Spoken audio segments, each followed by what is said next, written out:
What's up, YouTube? This is Too Raw for TV. Alright, so before I get into this video, I want to give a big shout out to the brother Aram for the donation to the channel via the PayPal. Much respect to him for showing love once again to Too Raw for TV. Alright, so I want to talk about a game that may have been, I think it is, I think it was the last great game between Michael Jordan and Larry Bird. Uh, they were in contrasting periods of their careers at that time. Michael Jordan was on the verge of taking over the NBA. This was the 1991 season, so Jordan was on the verge of taking over the NBA. Larry Bird was in the decline of his career, but was struggling to keep his Boston Celtics as one of the top teams in the league. They were no longer the mighty, feared Celtics of the 80s, but they were still a very talented team that had to be reckoned with. As a matter of fact, at one point during that particular season, the Celtics were 29-5. The best record in the NBA, but injuries, as is the case when you have older players on the team like Bird, Kevin McHale, or Robert Parrish, inevitably happen, and they fell off pace. The Bulls, after a terrible 0-3 start, as a matter of fact, that 0-3 start would be the last time with Michael Jordan as a Chicago Bull that the Bulls would lose 3 games in a row. But anyways, they got off to an 0-3 start. They barely missed an 0-4 start, with Michael Jordan hitting a turnaround fall-away jumper in Utah to save their bacon in Salt Lake City in Game 4 of the season. But after that, they went on a roll to the point where they had one of the best records in the NBA by the end of March. Matter of fact, I think they had the second best record in the NBA at that time, behind only the Portland Trailblazers, if I'm not mistaken. But what's key for the Chicago Bulls at that time is they wanted to have the best record, because a year prior to that, they played the Detroit Pistons, because the Pistons is the team that was the measurement stick for the Bulls, not the Celtics at that particular time. The Pistons, they played them all the way to 7 games in the Eastern Conference Finals, only to lose at Auburn Hills. I think it was 90.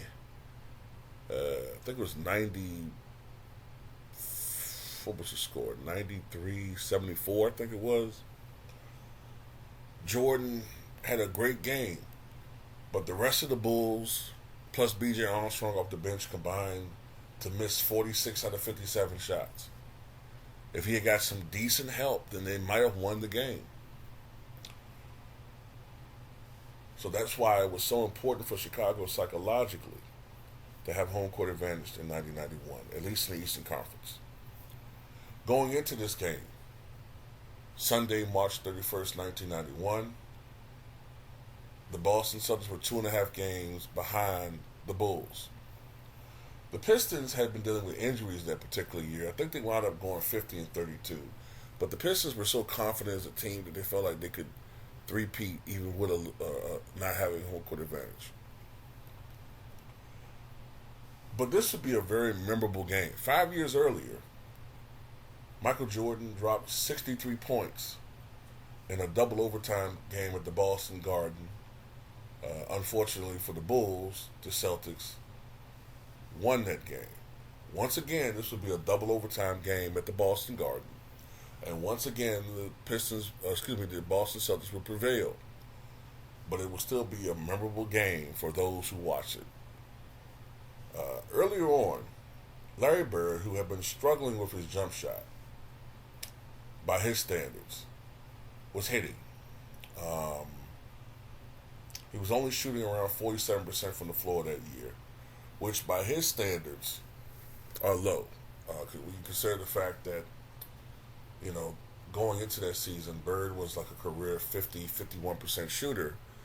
That was a little bit beneath his standards. He was also, in particular, struggling a bit from outside. Even though his 3-point percentage was pretty decent, he would be he was streaky. He was streaky with his shooting. Earlier on in that game, however, Larry Bird was hitting. All right, he was connecting, and this led to Boston, along with other players. This led for Boston to be leading for much of the first half. Michael Jordan got up to a slow start in that particular game. I think he started off only 1 of 4 from the floor, and the Celtics had a 6-point lead at halftime, 53-47. In the third quarter, the Celtics couldn't miss. As a matter of fact, I think going into the fourth quarter, the Celtics shot 16. I think there was 16 of 22 shooting. That's how torrid. They had a stretch. Excuse me. It was a stretch in the game where they hit 16 out of 22 shots, and behind that, they build something like almost a 20-point lead at one point. I think they came off a Kevin McHale 3-pointer. Of all people, Kevin McHale hit a 3. But then it was Michael Jordan time in the fourth quarter. And the Bulls gradually came back in the game. John Paxson hit some timely shots. Horace Grant got some timely putbacks. It was a team effort, although Jordan was beginning to assert himself. Jordan had always had a little bit of trouble at times playing against Reggie Lewis. Reggie Lewis' length sometimes bothered Jordan. Reggie Lewis was a very good defender. At the same time, Jordan gave Reggie Lewis problems as well. But ultimately, Reggie Lewis had a putback shot. I think it was a putback dunk or layup. I can't remember, one of the two, that tied the game at 110 to send the game into overtime. Then the game went into overtime, and it appeared that Michael Jordan won the game to give the Bulls a victory at the end of the overtime. But apparently, Jordan's shot, which sailed in off a fall-away jumper at the end of overtime, was a little bit too short. I mean, not a little bit too short, a little bit past the buzzer. Because at that time, that's when Michael had that tremendous hang time, and it counted against him because had he shot it a little bit, just a split second earlier, or 2 seconds, split seconds earlier, it would have counted and the Bulls would have won. Ultimately, after both sides were slugging it out, it's a back and forth affair. Ultimately, in double overtime, the Boston Celtics outlasted the Chicago Bulls 135-132. One of the best games of that regular season. Matter of fact, when you look at the box score for the teams, in 53 minutes played, Reggie Lewis had 25 points, 3 rebounds, 2 assists, 1 steal, 4 blocks, 10 of 20 shooting from the floor. That 1 3-pointer Reggie Lewis hit, I think it might have been the second overtime stanza. It was the first 3-pointer of the season for Reggie Lewis, and he went only 4 of 8 from the line, however. Larry Bird played 52 minutes, scored 34 points, grabbed 15 rebounds, 8 assists, 1 steal, 3 blocks. But he only shot 15 of 36 from the floor. I say only because, not only is that a pretty low percentage, but he started missing toward the end of the game. And that's part of when the Bulls made a comeback. As a matter of fact, one of the things that some of his teammates were getting a little bit tired of with Larry Bird is that sometimes they thought that he shot too much in certain situations. I mean, Bird was their leader in so many ways, but he was not the same player that he had been even just 3-4 years earlier, at least 3 years earlier. So Um, he couldn't create the same separation. His foot speed, which was never great anyway, was slowed even more. His footwork, which was always good, was now pretty bad. And, the back issues, he could barely bend over. He was defensive liability. Um, there were some issues with the team on that, teammates, as far as his role. Brian Shaw, who the year before that played over in Italy, scored 11 points, 5-11 from the floor. Robert Parrish, the ageless won 42 minutes, 15 points, 10 rebounds, 2 assists, 1 block, 7 of 8 shooting. Kevin Gamble, 6 of 10 shooting, 12 points. One of the big factors in the game was the play of D. Brown. They would not have won this game, the Boston Celtics, were not for D. Brown. 21 points from the rookie, 10 of 12 shooting, and 7 assists. Kevin McHale off the bench in 20 minutes had 10 points, 6 rebounds, 4 of 8 shooting from the floor, and hit a three-pointer. As I think I mentioned earlier that Kevin McHale hit a three-pointer. For the Chicago Bulls in this particular game, Horace Grant in 53 minutes had 15 points, 18 rebounds, 6 offensive and a block shot, 5 of 8 shooting. John Paxson, 28 points, 4 assists, 1 steal, 1 block, 11 of 18 shooting, 5 of 5 from three-point range. Just torrid shooting. Scottie Pippen, 52 minutes, had 35 points, 12 of 24 shooting, 3 of 4 from downtown, 8 of 8 from the line, 10 rebounds, 9 assists, 2 steals, 1 block.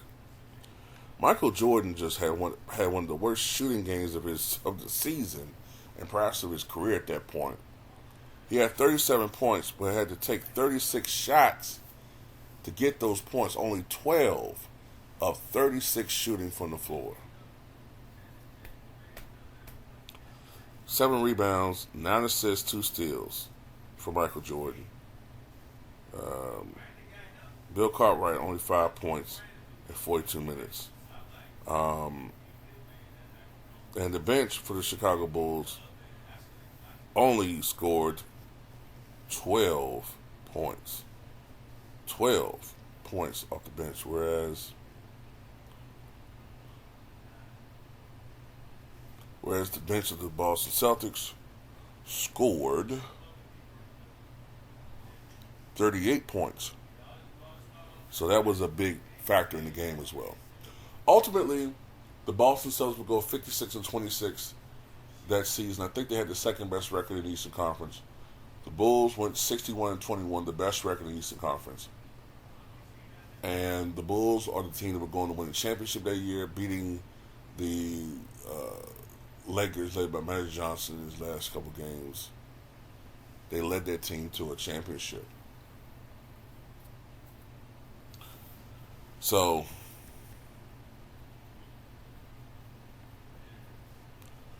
it is what it is, man. Trying to remember what happened with that Celtic team that year.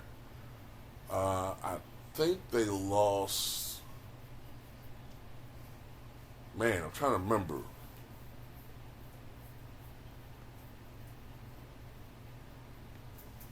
What did they lose to in the playoffs that year? Let me see. Who did they lose to that year in the playoffs? Oh, that's right. They lost to the Detroit Pistons in the semifinals, 4-2. The Bulls were going to beat the Pistons in the conference finals 4-0. So let's look at the team's ranking that year as far as the Celtics. See what they ranked high in any particular category. They were second in field goals. They led the NBA in field goal percentage. They led the NBA in two-point percentage. They led the NBA in free throw percentage. They led the NBA in defensive rebounding. So that's the Boston Celtics. They did not take a lot of threes. And as a team, they only shot 31.5% from downtown, which was 17th, which wasn't that great when you look at it. As far as the Chicago Bulls rankings that year, let's see, the Chicago Bulls, what did they rank high at?